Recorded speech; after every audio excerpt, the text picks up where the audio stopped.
Welcome to episode number 2 of Soya Says Podcast. In this episode, I am going over the 7 things I want to do after coronavirus goes away. So let's get started. Now, some movie trailers clearly tell you whether or not you should be watching the entire thing. Malang was one such forgettable Hindi movie.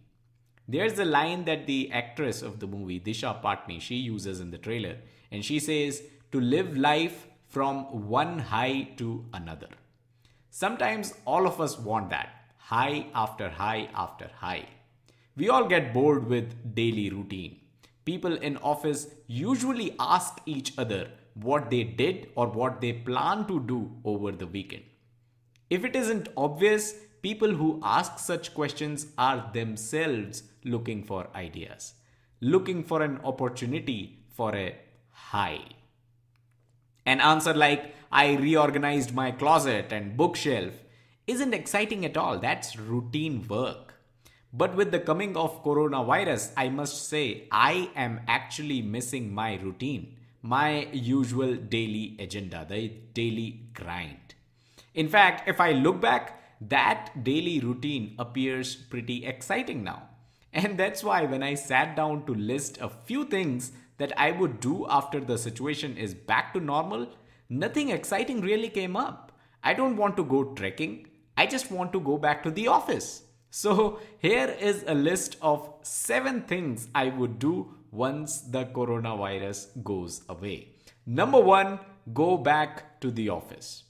Although I gave this out already, I do realize how much more focused you can be in the office versus at home. There are no interruptions, well, at least for the most part. And then there's this whole office environment that I miss. I was doing a video with a life coach for my project management blog. You can check that out at pmclounge.com. And that life coach, she said, the environment is more powerful than you. The environment is more powerful than you.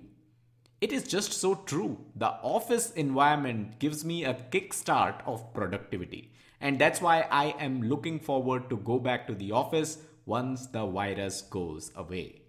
Number 2, eating out. I'm sure this will show up in your list too if you were to make one. All of us have a few places that we love to visit again and again, be it a dinner or a lunch or simply desserts or ice creams or whatever, right? I am sure restaurants and other eateries are going to see a boom once we get back to normal. Number 3, the third thing that I'm looking forward to do once the virus goes away is hang out at Starbucks. Now, if we are friends, chances are you already know that I don't like coffee at all. So I am a silent spectator when people religiously argue over which cafe has the best coffee in town. And to be honest, Starbucks made the list not because of its coffee, because I don't even drink it, but because of its relaxed aura. I walk in with my laptop, ready to write a blog or plan out something or just get stuff done, and I feel my creative juices flowing. This rarely happens when I am home, unless it's late night. So in my case, Starbucks can be replaced with any cafe that has the right vibe, Wi-Fi, and a good hot chocolate. Number 4 is go to the gym. Oh, how I miss the treadmill. When it comes to a gym workout, I'm not really someone who wants to pump iron or get chiseled six-pack abs or get my veins to show. All I want is a good 45-minute cardio session every day and a 2-hour session on the weekends. Home workouts are okay, but I tend to check my to-do list the first thing in the morning and get right to work instead of working out every time I check my to-do list. So this is why office is also important. This is why having a structure to the day is important. This is why a dedicated time slot for the gym is important. Number 5 is attend the Friday prayer. I don't have much to say here, but yeah, I just missed the Friday prayer and I'm looking forward to it once the virus goes away.